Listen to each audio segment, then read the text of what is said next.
Hello, everyone, and welcome back to another session of Shadowing Practice with Sophia. This is episode 9 of season 1. I'm so glad you're here with me to practice your English. Let's continue to listen, pause, and repeat, focusing on that natural, fluent sound. Today, I want to talk about something that brings joy and relaxation to many people: the comfort of a favorite hobby. In our often busy and demanding lives, having a hobby can be a wonderful way to unwind, express ourselves, and recharge our batteries. What exactly is a hobby? It's an activity that we do regularly in our leisure time for pleasure. It's something we choose to do, not because we have to, but because we enjoy it.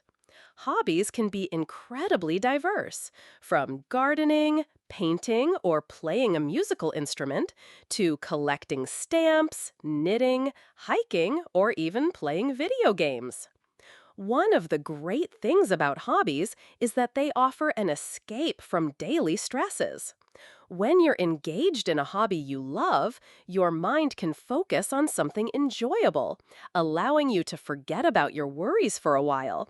This can be incredibly therapeutic and help to reduce stress and anxiety. Hobbies also provide a sense of accomplishment and satisfaction. Whether you're completing a painting, harvesting vegetables from your garden, or mastering a difficult piece of music, achieving something through your hobby can boost your self-esteem and give you a feeling of pride. Furthermore, hobbies can be a great way to learn new skills and discover hidden talents.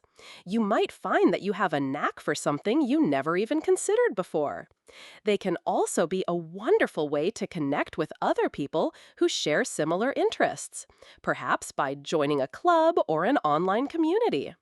For some, a hobby can even turn into a passion, or in some cases, a side business.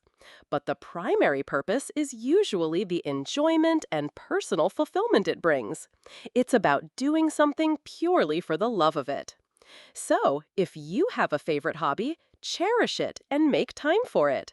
If you don't, perhaps now is a good time to explore some new activities and see what sparks your interest. It's never too late to find a new passion. I hope this discussion about hobbies gives you some nice, relaxing thoughts and, of course, plenty of useful phrases for your shadowing practice. Keep up the excellent work. I'll catch you in our next episode. Bye!